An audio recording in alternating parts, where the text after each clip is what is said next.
Serious discussion করতে চাই আগামীকাল রাত পহালেই মুখোমুখি হবে বাংলাদেশ না, ইন্ডিয়া না, Pakistan and Sri Lanka. Most important match in the super 4। কেন এই ম্যাচটা গুরুত্বপূর্ণ? বাংলাদেশ শ্রীলঙ্কা ম্যাচ আমরা দেখেছি, বাংলাদেশ শ্রীলঙ্কাকে উড়িয়ে দিয়েছে। তাওহিদ হৃদয়ের ব্যাটিং দেখেছি, তাণ্ডব দেখেছি সাইফ হাসানের। আমরা দেখেছি শ্রীলঙ্কা আফগানিস্তান ম্যাচ, যেখানটায় আফগানদেরকে শ্রীলঙ্কা জয় বঞ্চিত করেছে। টেবিল টপ হিসেবে নেক্সট রাউন্ডে গেছে, বাংলাদেশ সেকেন্ড বেস্ট টিম হিসেবে সুপার 4 নিশ্চিত করেছে। কিন্তু শ্রীলঙ্কা পাকিস্তান ম্যাচ কেন ইম্পর্টেন্ট? শ্রীলঙ্কা পাকিস্তান ম্যাচের হাইপটা কেন অন্য যে কোনো ম্যাচের থেকে, অন্য যে কোনো দিনের থেকে আমাদের কাছে, শ্রীলঙ্কানদের কাছে না, পাকিস্তানিদের কাছে না, তার থেকেও বেশি আমাদের কাছে ইম্পর্টেন্ট?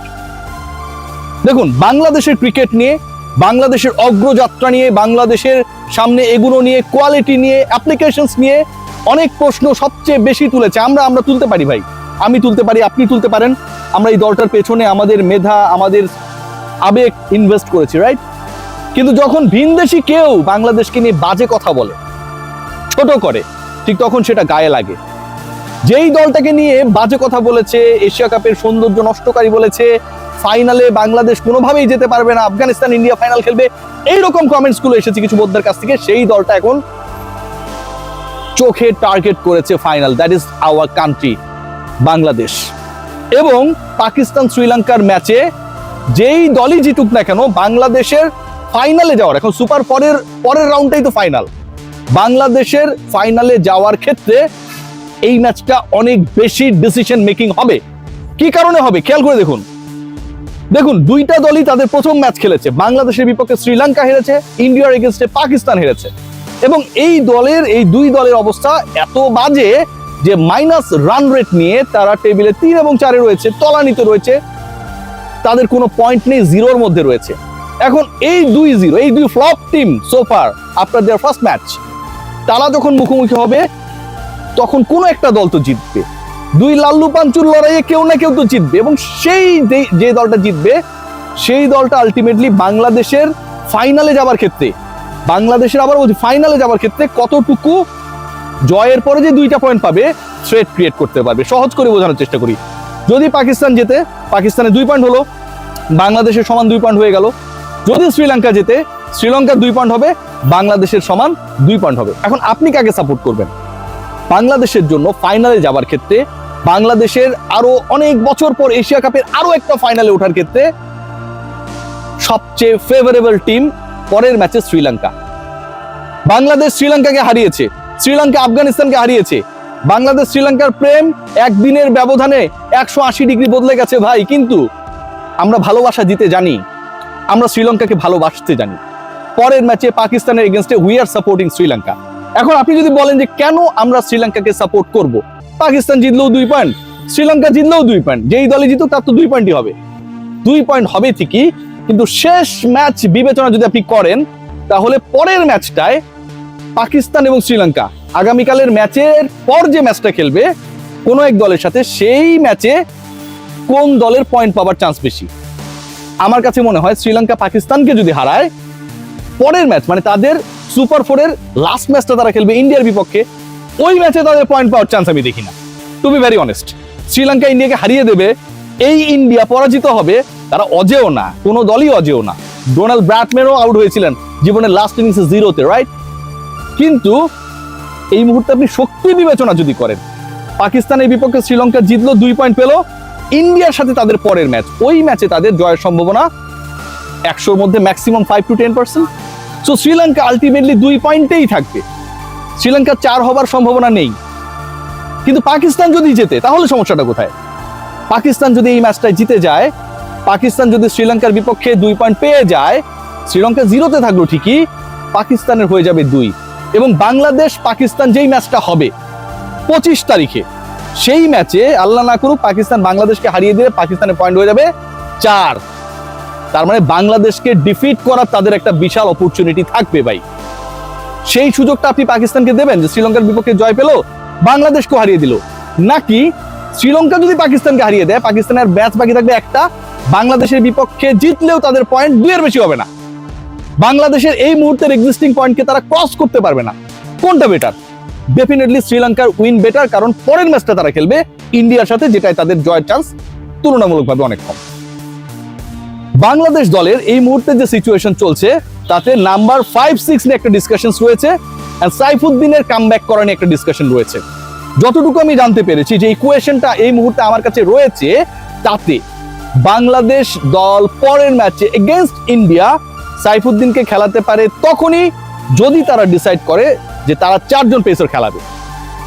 তাসকিন আহমেদকে এলিমিনেট করার বাদ দেওয়ার কোনো পরিকল্পনা নেই, মুস্তাফিজুর রহমানকে বাদ দেওয়ার কোনো পরিকল্পনা নেই, শরীফুল ইসলামকে বাদ দেওয়ার 1000% সম্ভাবনা রয়েছে। শরীফুলকে যদি বাদ দেওয়া হয় তার জায়গাটায় রিপ্লেস করার ক্ষেত্রে 500% সম্ভাবনা রয়েছে তানজিম হাসান সাকিবের। হিসাব সহজ। তাহলে সাইফুদ্দিনের জায়গাটা কোথায়? এমাং দা 2 স্পিনার্স শাক মেহেদি এবং নাসুম আহমেদ, এই দুজনের মধ্য থেকে যদি একজনকে ড্রপ করা হয়, চান্সেস ভেরি লো। একজনকে ড্রপ করলেও লেগ স্পিনার রিশাদকে খেলানোর চান্সেস ভেরি হাই। সিরিয়াসলি বলছি, যদি একজন ড্রপড হন, যদি স্পিন ডিপার্টমেন্টে চেঞ্জেস আসে, তারপরও বাংলাদেশ একজন স্পিনারকে নিয়ে খেলতে নামবে বলে মনে হয় না। কিন্তু যদি একজন স্পিনার নিয়ে নামে, in that situation the only option is that Saifuddin will be in the playing 11। 5-6 নিয়ে আলোচনা রয়েছে। শামীম পাটোয়ারি, জাকের আলী অনিক, এই দুজনকে নিয়ে আলোচনা রয়েছে। সেই জায়গাটায় কোনো রিপ্লেস করা যায় কিনা, নুরুল হাসান সোহানকে খেলানো যায় কিনা, ডেফিনেটলি এই আলোচনাটা রয়েছে। এবং সেই আলোচনায় নুরুল হাসান সোহানের ফেভারেও কিছু কিছু ডিসকাশন রয়েছে। কেন এই ডিসকাশনটা হচ্ছে, কি কারণে এটা হচ্ছে, এর মূল কারণটা আপনারা জানেন। মূল কারণ হচ্ছে ইন্ডিয়ার এগেইনস্টে বাংলাদেশ যখনই সাকসেসফুল হয়েছে তখনই এমন কিছু ক্রিকেটার পারফর্ম করেছে যেটার ব্যাপারে তারা প্রপার প্ল্যান করতে পারে নাই। খেয়াল করে দেখুন, বাংলাদেশ যখন মুস্তাফিজকে অ্যাপ্লাই করেছিল, মুস্তাফিজুর রহমান তিনি একমাত্র ক্রিকেটার ওই টাইমে বাংলাদেশ স্কোয়াডে ছিলেন যাকে নিয়ে আসলে খুব বেশি রিসার্চ করার সুযোগ ছিল না। মুস্তাফিজ টানা 2 ম্যাচে 6 উইকেট আর 5 উইকেট পেয়েছিল। রিকল করেন তাসকিন আহমেদ, তিনি যখন ডেবুটেন্ট হয়েছিলেন ব্যাক ইন 2014, এখন থেকে আরো 11.5 বছর আগে প্রথম ম্যাচে 5 মেরেছিলেন। তাসকিন আহমেদকে নিয়ে বড় ধরনের কোনো ডিসকাশন বলেন, রিসার্চ বলেন, অ্যানালিসিস বলেন করার সুযোগ ছিল না।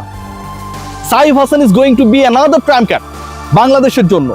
তাকে নিয়ে যেই রিসার্চই আপনি করেন না কেন, 3 বছর 2 বছর আগের সাইফের সাথে right now the man is playing hitting the বলস আউট অফ দ্য বাউন্ডারিজ, তার সাথে কোনো ধরনের মিল নেই।